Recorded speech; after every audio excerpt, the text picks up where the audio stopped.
The Cedar Fire broke out 20 years ago today, and tonight we're sharing all of the ways that CAL FIRE does things differently now after lessons learned. CBS 8's Brian White shows us what went wrong and what's since changed. Looking back at all the devastation caused by the Cedar Fire 2 decades ago, we're taking a look at what we've learned since then and how firefighting techniques and coordination have evolved since then. We'd had big fires before, but nothing like the Cedar Fire, that just how quickly it expanded and got into populated areas. Fire Chief Tony Meacham for CAL FIRE in San Diego County, thinking back to the Cedar Fire.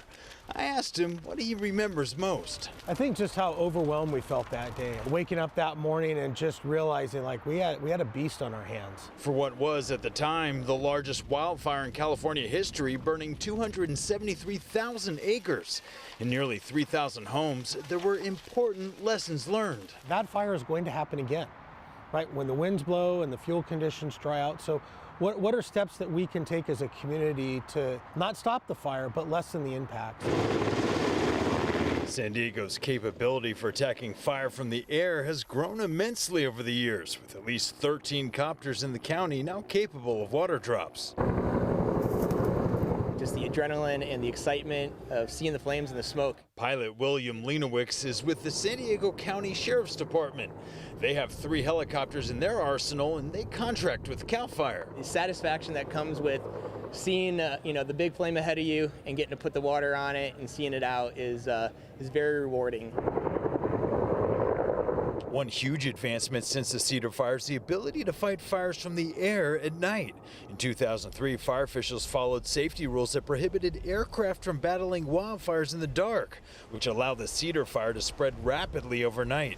Now, San Diego Fire Rescue has 2 twin-engine helicopters capable of night missions, and CAL FIRE can call on their night flying copter from the Hemet Ryan Air Attack Base in Riverside. The night vision goggles, the instrument in the aircraft, all of those things, the technology has got up that allows us to do those flight operations at a lower elevation where maybe there was concerns before. The county formed its own regional fire department in 2008 to extend around-the-clock protection to unincorporated areas of the county, now serving 40 communities, including this new fire station that just opened up in East Otay Mesa.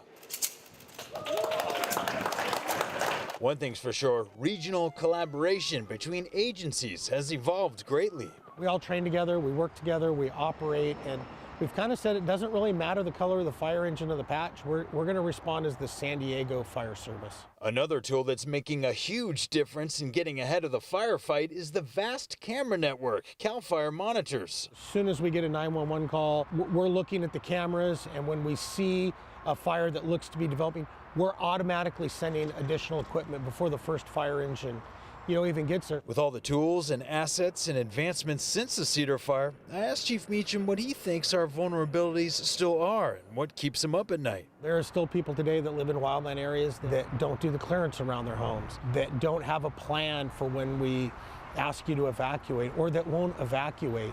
And I think that's what troubles me is we can rebuild homes. The trees and the brush are going to grow back, but we can't replace human life. I'm Brian White for CBS 8.